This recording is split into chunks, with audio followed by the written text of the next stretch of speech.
Oi, gente, tudo bem com vocês? Como é que vocês estão? Que Deus abençoe, dê um dia abençoado para todos vocês, que Deus possa protegê-los e guardá-los de todo mal, livrá-los de acidentes, doenças, de tudo de ruim que possa acontecer, que Deus dê sabedoria, discernimento espiritual e use vocês hoje com muita autoridade e unção. O texto de hoje é Atos capítulo 14, verso 4. O texto diz assim: o povo da cidade ficou dividido. Alguns estavam com os judeus, outros com os apóstolos. Houve um movimento entre os gentios e os judeus, com seus líderes, para maltratá-los e apedrejá-los. Sabendo disso, eles fugiram para as cidades de Licaônidas, de Listra e Derbe, região ali circunvizinha, onde continuaram a pregar as boas novas. Em Listra havia um homem paralítico dos pés, aleijado desde o nascimento, que nunca tinha andado. Ele ouvira Paulo falar. Paulo olhou diretamente para ele, vendo que o homem tinha fé para ser curado. Ele lhe ordenou em alta voz: levante-se sobre os seus pés. Com isso, o homem deu um salto e começou a andar. A primeira coisa que nós precisamos entender é que ser um homem de Deus, ser uma mulher de Deus, vai trazer divisões aonde quer que nós estejamos. O evangelho não traz unanimidade. Por quê? Porque o evangelho confronta. O evangelho tira as pessoas da zona de conforto. O evangelho realça nas pessoas a necessidade da transformação, da salvação. E aqui era exatamente isso que estava acontecendo. O texto diz que o povo da cidade estava dividido. Alguns ficaram com os judeus e outros com os apóstolos, mas aqueles que ficaram com os judeus criaram um grande movimento para que as pessoas pudessem não só maltratar os apóstolos, como também apedrejá-los. E diante desse alvoroço que estava crescendo, aqui o texto diz que eles decidem fugir, eles decidem ir embora. O que eu aprendo aqui? Eu aprendo a primeira coisa, que a gente tem que estar preparado com as possíveis divisões, a gente tem que estar preparado com as possíveis perseguições que podem acontecer conosco. Por quê?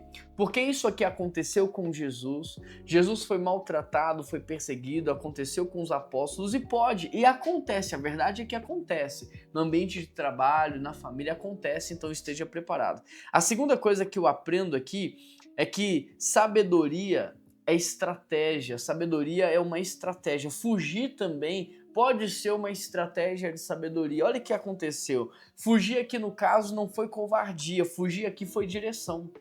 Se eles tivessem permanecido, pode ser que a situação tivesse ficado pior. Então, às vezes, fugir pode ser uma boa estratégia. Às vezes, se ausentar pode ser uma boa estratégia. Às vezes, deixar pode ser uma boa estratégia. Você precisa buscar em Deus se é tempo de permanecer, se é tempo de deixar, se é tempo de continuar, se é tempo de parar. Aqui eles entenderam que eles precisavam fugir e ir para outra cidade até a poeira baixar. Você precisa ser dirigido por Deus e entender que às vezes não dá mais para discutir, não dá mais para conversar, é tempo de silenciar, é tempo de deixar a poeira baixar, é tempo de deixar os ânimos baixarem e depois voltar, e depois retomar, e depois conversar. É tempo do que agora na sua vida? A terceira coisa é que o propósito de Deus ele vai continuar. Ainda que você esteja onde está, ou se Deus te direcionar para outro lugar, porque eles mudaram de cidade, mas o texto diz que Deus continuou agindo. E lá nessa outra cidade, Deus fez coisas sobrenaturais. Eles continuavam, verso 7, a pregar as boas novas. A quarta coisa que eu aprendo é que tem sempre alguém nos esperando, tem sempre alguém, e nesse texto aqui havia um paralítico que estava ali ouvindo Paulo atentamente. Paulo percebe a sede, a fome daquele homem, Paulo percebe que aquele homem tinha fé para ser curado e Paulo então vai ministrar a cura. Olha só, a fé daquele homem foi ativada na pregação da palavra. Deus viu que ninguém estava vendo. Paulo observa aquele paralítico. O milagre exige uma resposta imediata, então ele tem fé. Paulo percebe, Paulo manda ele levantar, ele levanta e ele é curado. O que nós precisamos entender é que ainda que seja um tempo de paz ou de perseguição, Deus nos dirige.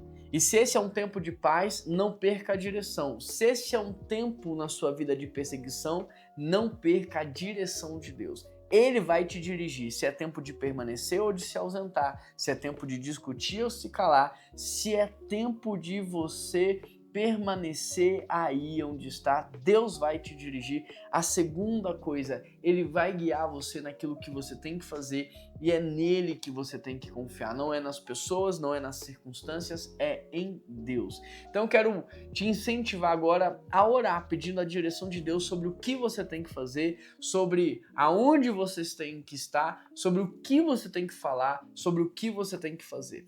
Pai, nós queremos clamar ao Senhor pela tua ajuda. Nos dirija, Espírito Santo de Deus, dirige as nossas vidas. Nos dê sabedoria, nos dê discernimento, Pai. E ainda que estejamos ou no momento de paz ou de guerra, que o Senhor nos dirija. Nós não queremos abrir mão da direção do teu Espírito Santo, Pai, para que o Senhor nos guie para o lugar que nós temos que ir, para o lugar que nós temos que permanecer, sobre como proceder nesse lugar, nos dirija, Pai, porque nós sabemos que a melhor estratégia vem do Senhor, que o melhor caminho vem do Senhor e que o melhor lugar para estarmos é no lugar que o Senhor quer.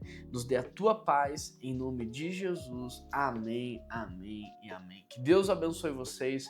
Um grande abraço e até amanhã.